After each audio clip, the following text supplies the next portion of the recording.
بسم اللہ الرحمن الرحیم۔ السلام علیکم ورحمۃ اللہ وبرکاتہ۔ یہ مال غنیمت شوال 93 ہجری کے مہینے میں روڈ سے روانہ ہوا تھا۔ ادھر اللہ کو مدد کے لیے پکارا جا رہا تھا، ادھر جے سینا ہندوستان کے راجوں مہاراجوں کو مدد کے لیے پکار رہا تھا۔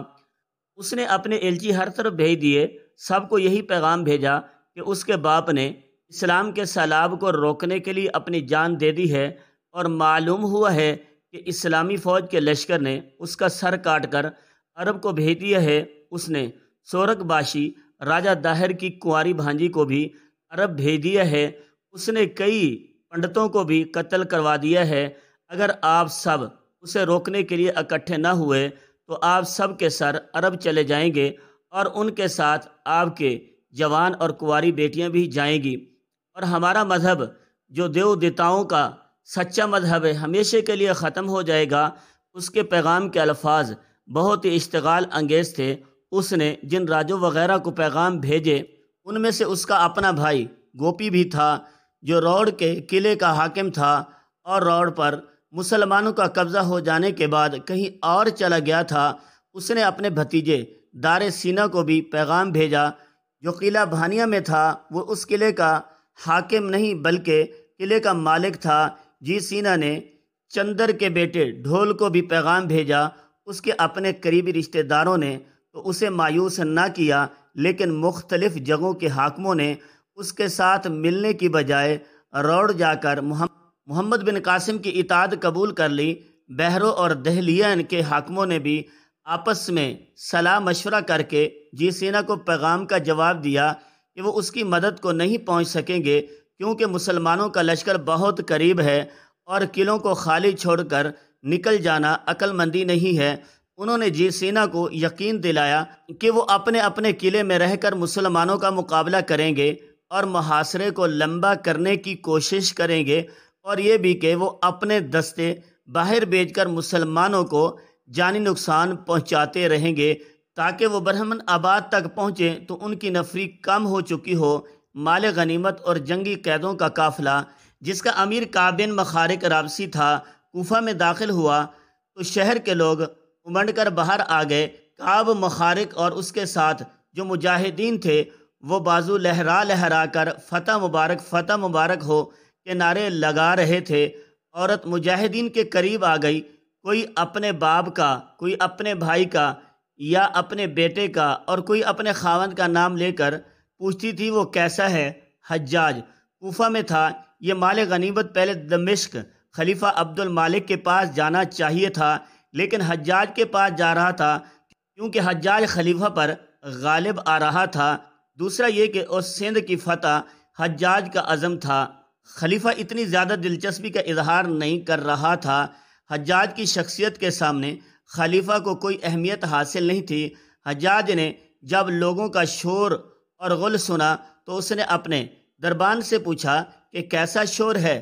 اس نے بتایا کہ سندھ سے مال غنیمت آیا ہے۔ حجاج جس حالت میں تھا اسی میں دوڑتا ہوا باہر نکلا اور کافرے کا استقبال کے لیے آگے چلا گیا۔ وہ کعب بن مخارف سے بغل گیر ہو گیا۔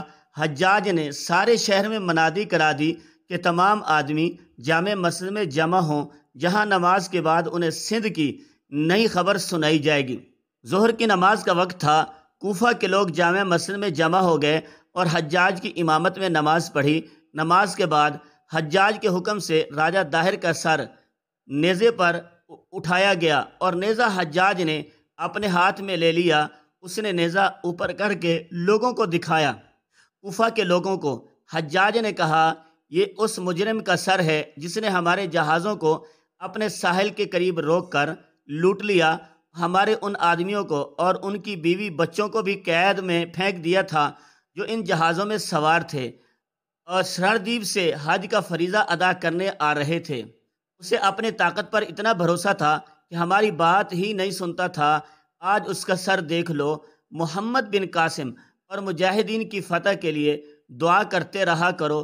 یہ تمہاری دعاؤں کا نتیجہ ہے کہ ہمارے مجاہدین فتح پر فتح حاصل کرتے جا رہے ہیں، لیکن ان کے لیے کمنک بہت کم ہے۔ کیا تم اس جہاد میں شریک نہیں ہونا چاہو گے؟ کیا تم اس جہاد میں شریک نہیں ہونا چاہو گے؟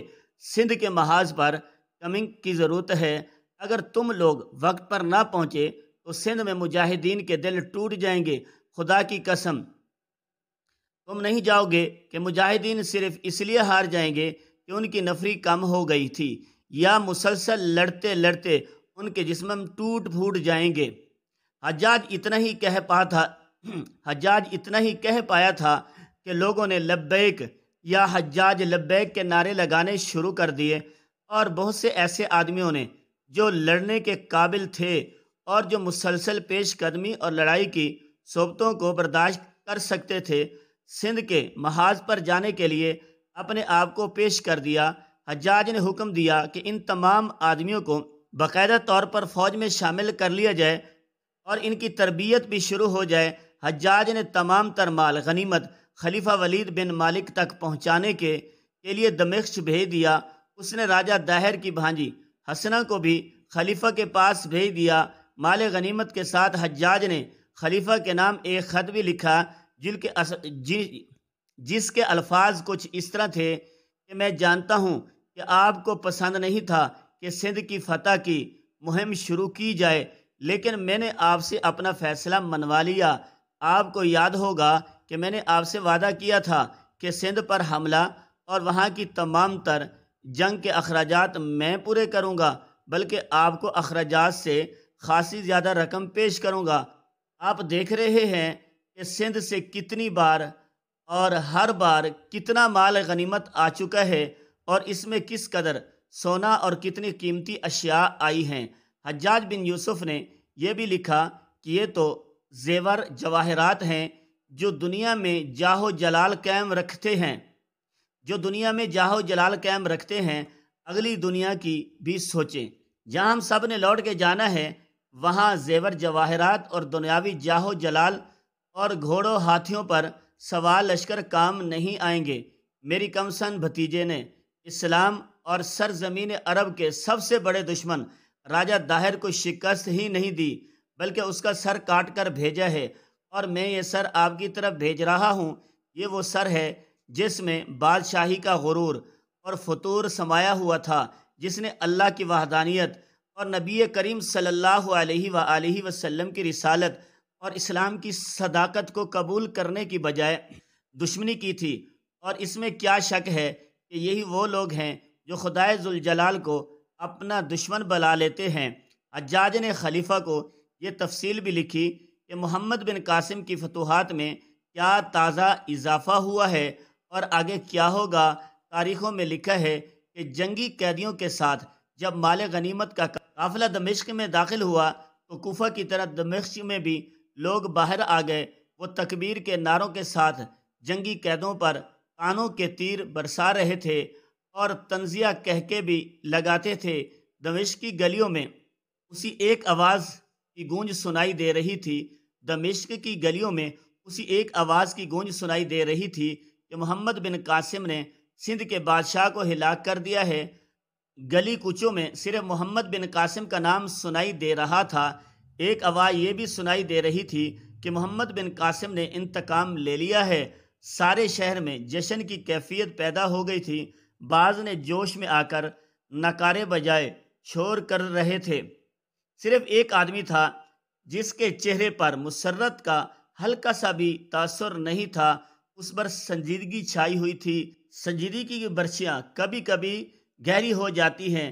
چہرہ کا تاثرات سے اور اس کے انداز سے پتہ چلتا تھا جیسے اسے محمد بن قاسم کی فتح و نصرت سے کوئی دلچسپی نہ ہو۔ کبھی یوں بھی لگتا ہے جیسے اسے فتح کے یہ نعرے تکلیف